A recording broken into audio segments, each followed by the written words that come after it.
The really great thing about this recipe, the thing that makes it so easy, is that it's made in parts. So all you need to do is decide what your part will be. Today, my part is going to be a tablespoon. That means that I'm going to use the mixtures of spices in 1 part, 2 parts, half parts. So you can use tablespoons, cups, whatever the measure is for however much of this you want to make.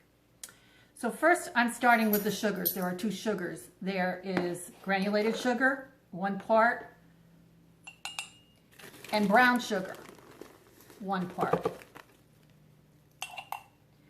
Next is powdered onion, 1 part, salt, 1 part, ground black pepper, 1 part, cayenne pepper, 1 part. That's what makes this nice and spicy. It's a very flavorful mix. You're gonna love it. 1 part of cayenne pepper, 1 part chili powder, 1 part cumin, and then there's the half parts.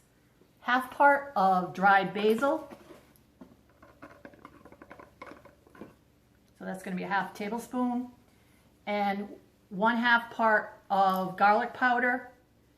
That's a half tablespoon of garlic powder. So you see, I've made up this much